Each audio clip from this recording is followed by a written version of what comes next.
Alright guys, TouchGrabber here back again today, and yesterday we did get the confirmation of attached to New York, meaning we have our first fully confirmed team for next year's CDL franchise season. No confirmations yet on what substitutes they will have, but we do know that Revan will be their coach and JP will be their main analyst, and we know the squad of 5 being Attach, Zuma, Zero, Temp, and Accuracy. So that's going to be the squad of 5. We'll go into that today and have a look at their actual roster now it's fully confirmed, break it down in a little bit more detail than we have done in the past, and maybe try and confirm it, or compare it, to some of the other rumours that we're looking to be confirmed over the next few weeks. And as the announcements come in over the next few weeks and full teams get announced, so far we only have this team being announced. We have 3 players on London being Wuskin, Scraps and Dylan, and then we have 3 players on Minnesota being Silly, Assault and GodRx with Brian Saint as coach, and then some more coaching staff on London that have been announced as well. So we're going to go into that today, look through the roster in more detail, and I'll be really interested to hear your thoughts down below.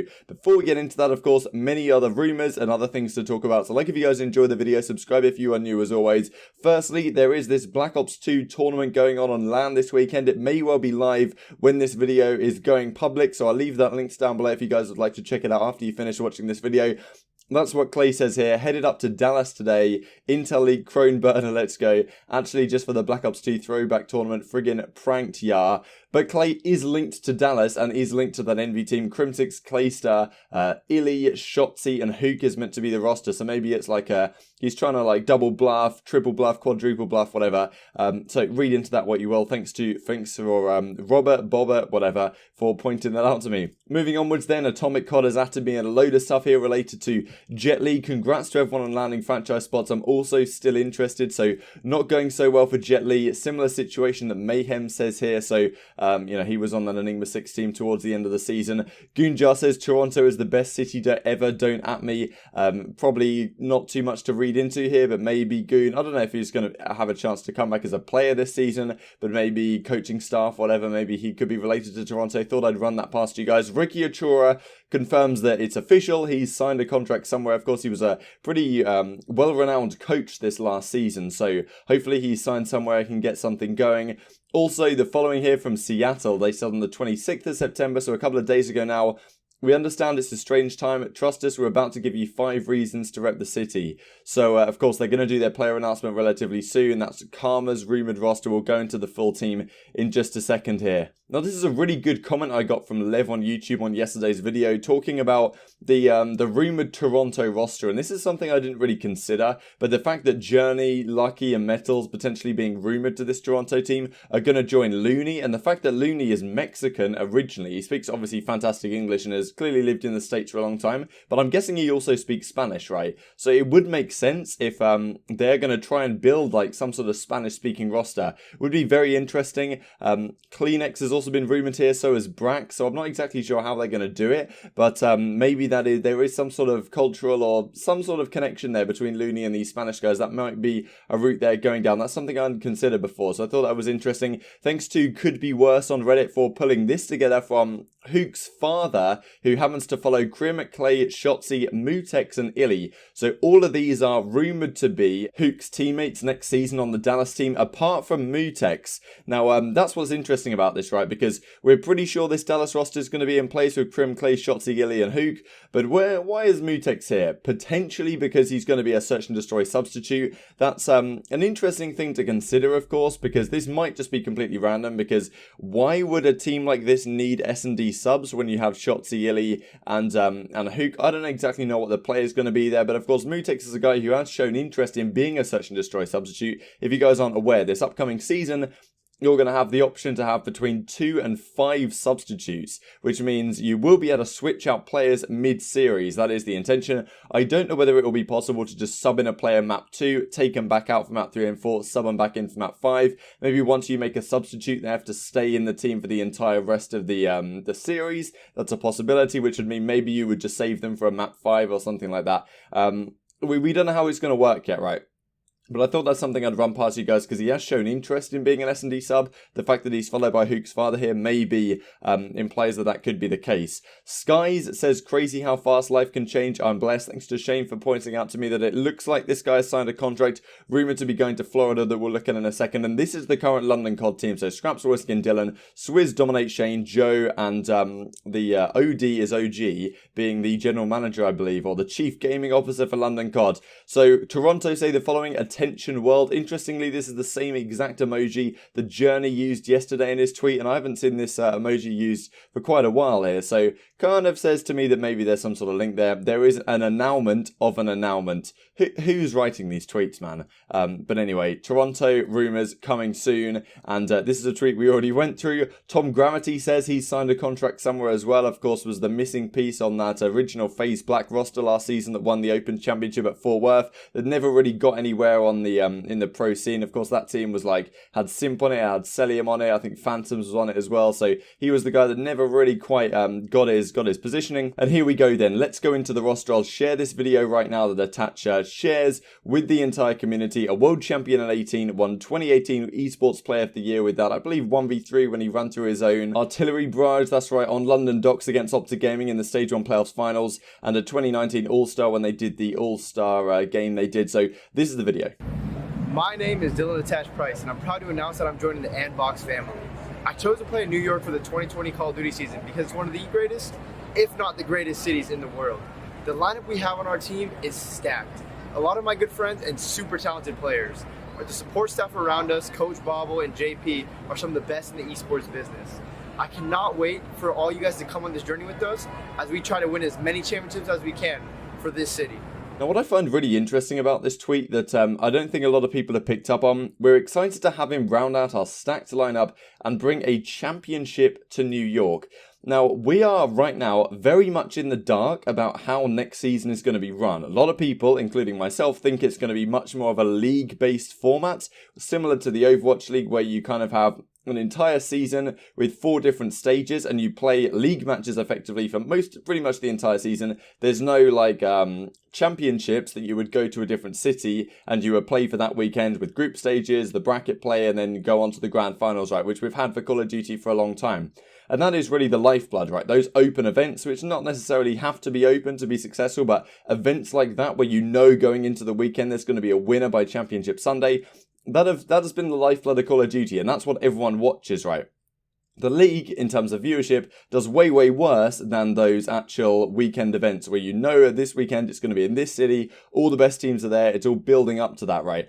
A league doesn't have that same kind of vibe, and that's why I'm somewhat worried about how they could be putting this season together in terms of having maybe 4 stages, maybe 4 different playoffs, and how they're going to do it exactly by moving between the cities. I was thinking maybe that they would tour the league around the different cities in the CDL, so we'd have a few games elsewhere, but what this tweet says is bring a championship home to New York. Now, it seems like New York should know more about it than we do. And by saying a championship, that kind of means, and especially the way Attach this in the video is trying to get multiple championships, like he's kind of talking as if there's going to be 5, 6 different events this season, like there typically has been. And I'm guessing the pros and stuff know more about that than I do, but maybe I'm reaching here, but I feel like that might be an indication that we're not going to see a copy and paste of the Overwatch League style system for COD, which is excellent news, but as I say, maybe I've got the rose-tinted glasses on, or however you want to say it. So anyway, these are the rest of the rumoured rosters. Let's go into detail here. So New York has now been confirmed. These are the other rumoured rosters. Let's go and have a deep dive into this New York roster and see what we think about it, because it's an interesting squad. Firstly, the reuniting of Attach and Zuma from back in the day, of course, on the FaZe Clan team, back in World War II, that won the Stage 1 playoffs event where they beat OpTic Gaming in 2 series, and that was the Dynasty OpTic team before they broke up after, I believe, Seattle just after that. This is a duo that's been around a long time. In terms of roles, it makes a lot of sense, right? I love having Zero and Temp on a team particularly, and to some degree Attach as well, because they're very versatile players in what weapons they can bring to the table. We don't know yet what exactly the weapon meta is going to be for the upcoming season, right? We don't know whether we're going to have 3 SMGs, 2 ARs, what exactly ARs are going to be in play. Are we going to have like the marksman rifle, the slower ones? Are people going to be using like the M4 but putting attachments on it to make it really fast? People are going to be using the AK but putting attachments on it to make it like the AK-74U, which you guys can do if you're not aware in Modern Warfare. If you put the correct attachments on it, it will even change the name of your gun. Same with the AUG, for example, the AUG in previous games, that's always kind of been an assault rifle. In this game, it's an SMG, but if you put the right attachments on it, it will become an AR. So there's so much customization here, and who knows which guns will be the best. And throughout the season, with all the changes and tweaks that will probably happen to the different weapons and maybe to attachments and everything, there's so much variation. It's pretty much impossible to say what will be the meta right now. And we don't know whether we're going to see some like one-shot, not necessarily one-shot, but one-shot headshot, two-shot body shot marksman rifles come into play. I doubt the pros will allow that, but who knows this season with Activision having stronger control, whether gentlemen's agreements will even be allowed to the same extent that the pros have got away with in the past. That's a discussion for another day. But having said that, what I'm really getting at here is that you need to have a team that has some versatility. We know that Zoom is going to be on an SMG. There's no doubt about that. He's going to be the most aggressive guy in the team. We know that Accuracy is going to be on an assault rifle, probably the main AR, probably the slowest guy on the team. The other three guys can pretty much do whatever, and it's very good to see because Temper's used both an SMG and a Maddox in this past season. Zero has used pretty much every role. He's been the main AR on the ICR. He's used the SORG as well. He's used the Maddox at times. Attached tends to be, I think, slightly better on an assault rifle than an SMG, but considering that's really looking from a jetpack perspective, that Attached might not be the most aggressive player right up there with Zuma, but in a game that's slightly slower, Attach's play could work really well on an SMG and doesn't mean he has to be too quick and push outside of his comfort zone. So on paper, this team looks really, really nice. Obviously, the question is, does it have as much firepower as some of the other rosters?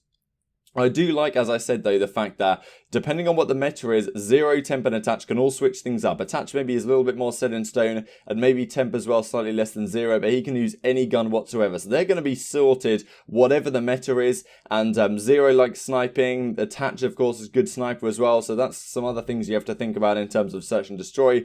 Accuracy as well, fantastic search and destroy player. Looking back at the World War II days, how good this guy was in search and destroy. Zuma had a fantastic year in that game as well, as did Zero.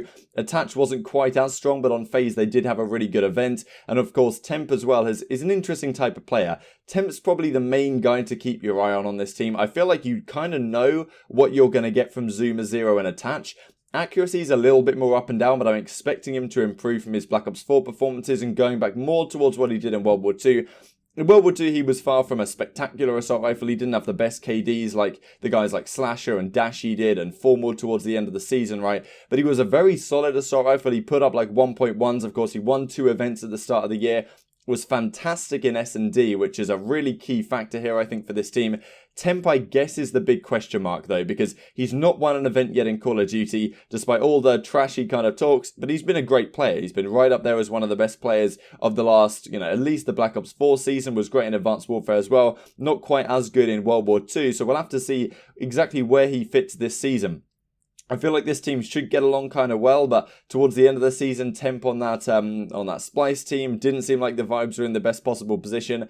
Hopefully this team will get along quite well though, at least that's what they're hoping for. And with Revan as coach and JP as the analyst, of course, Revan coming along with Attach from that Evil Geniuses squad, so on the whole, I think this team is good. I think they have the potential to be like a pretty solid top 6 team. And I feel like a guy like Accuracy, there's always the potential with a guy like him in there to be really, really good early on in the season and find out the tricks of the trade early. So I'd envisage this team doing quite well early on. Longer than that though, I'm not quite sure they have so much firepower to compete with some of the God squads. I feel like this team could be a solid top 6 squad, maybe even breach like top 3, top 4 or something like that. I feel like Temp at some point will manage to win an event if we do have the event structure that I was just talking about. Who knows whether this team will be the one to do it though. The fact that he hasn't won an event yet doesn't necessarily mean he's never going to win an event. But it does have to be said that that is something to keep in the back of your mind, given that all these other guys have done that, right? So I think this will be a solid team. I'm not going to pick them off the bat to be one of the best teams in the game, but let's not forget, at the start of the World War II season, we had that TK team of Accuracy, Chino, Theory, and Kenny winning back-to-back events, and that's not something people expected. So just because I say there should be a solid top 6 team doesn't mean they can't come out and win it, no questions at all, right? So be interested to hear your thoughts down in the comment section below. I feel like I'm going to be saying a solid top 6 team for a lot of these squads because they seem very, very well matched right now. But anyway, I hope you guys enjoyed the video. Like if you did, subscribe if you're new as always. Thanks for watching as always, and I'll see you next time.